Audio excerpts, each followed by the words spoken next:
Hello, welcome to Easy English. So today I want to know how Brits consume news, where they go to for news, and how much of the news they actually trust. Here we go.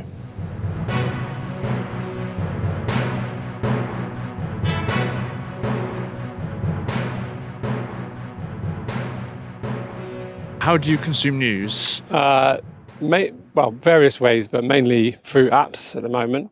Okay. So like the Guardian app. So I just look at that daily. Also, just a lazy way of looking is Google app news.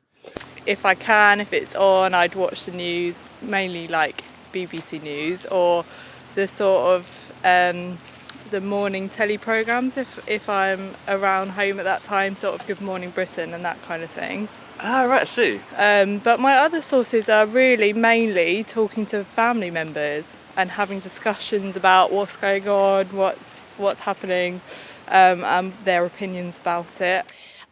So I try not to watch too much news because it can be all-consuming and very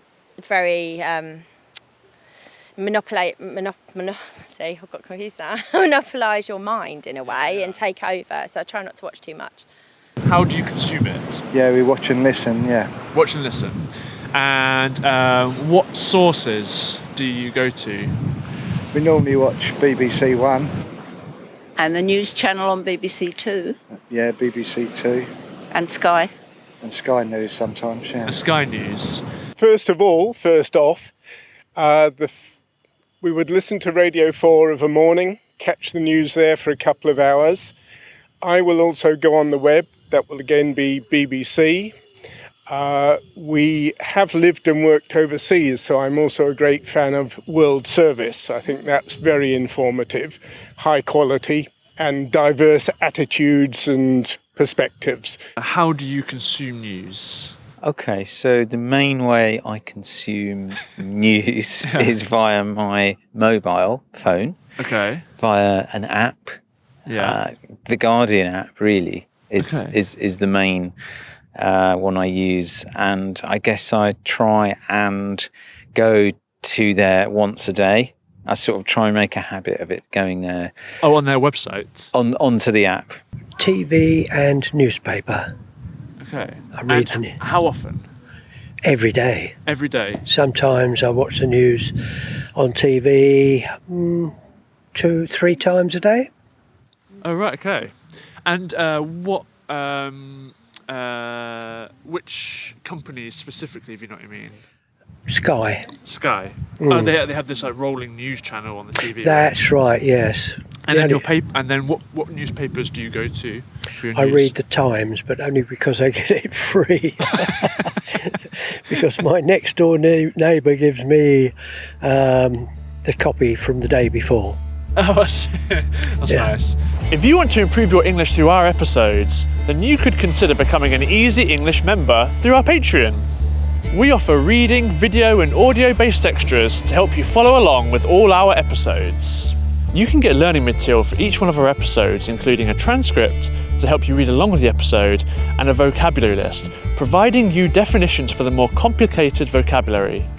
And secondly, we'll be offering exercises for the advanced English learners, covering over the vocabulary and slang used in our episodes.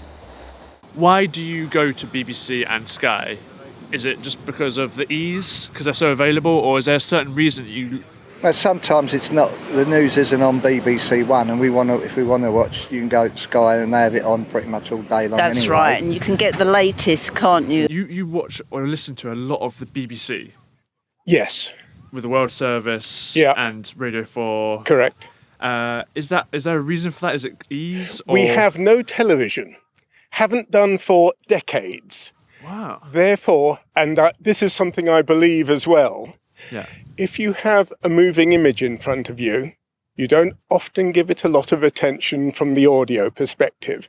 So half the time, people say an awful lot of rubbish whilst people are looking at them. And if you listen to it with your eyes closed, say, load of bollocks. Yeah, you're cutting through the BS. Yeah. Interesting. So specifically, why do you, other than just eat from ease, Is there a reason why you choose Sky News as opposed to BBC News, maybe? Yes. Okay. I dislike the BBC. Right. And all they stand for and the licence fees that they are getting off other channels' backs, if you understand what I mean. Yeah, I think I do. But maybe go into it, just in case I don't. I mean, I can't watch. I'm not allowed by the licence laws to watch any live TV at all if I don't have a licence fee. So the licence fee goes solely to the BBC, and that is totally unfair. And it's called Freeview, but it's not free. You have to pay a licence for it. All right, the licence is a very small amount. Yeah. It doesn't bother me, but it's the principle of it, and I object to it. In terms of trust, because it seems to be a big thing, especially with big news medias. Yeah. How do you sort of decipher through what you can and can't trust? I think where it's coming from, like I trust The Guardian when it's not an opinion kind of piece. Yeah. I don't so much buy into their bits that are obviously biased.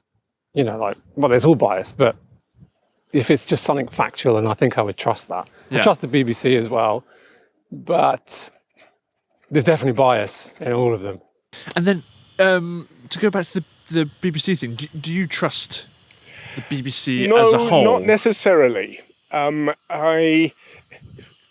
I'm interested in a subject, I will use the internet to investigate further. Nice. And there's an awful lot of information out there at the moment. You have to be careful. Admittedly, you will accept what you are happy to hear, and you'll say, well, I'm not sure about that, he's off the deep end or what have you. But no, on subject matter that I enjoy, feel is important, etc., I go much, much farther than straight journalism from the news perspective. Why The Guardian? Well, I've been led to believe that it is fairly well trustworthy in terms of its news that it's putting out there. Also, the fact that it's been sort of built up on a model of allowing journalists and content providers to sort of quite easily contribute to that sort of media publisher, or if you like, publisher of media, The Guardian. How much do you trust the news? This is a big thing about how much can you believe what you're being told? Well, that is a difficult question, isn't it?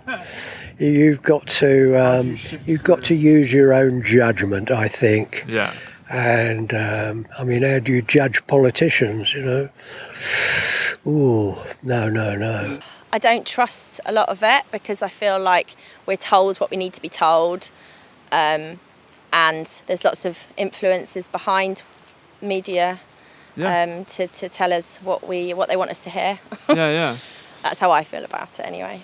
You're probably right. I think, especially with Sky, they probably have some sponsors. Yeah, exactly. They have to. And a lot of the people that run these companies have shares in certain things. Okay, so you're very aware of this when you're watching the news. Yeah, and so for instance, the whole petrol situation. Yeah. I think, if the news the newspapers dictated that a lot and scaremongered people into going to the petrol station. Yeah. And had they not done that, people wouldn't have known to do that. Can you give us a really just brief, like you're a newscaster, what was what was that kind of situation that happened? Yeah. Can you explain what happened with the petrol shortage?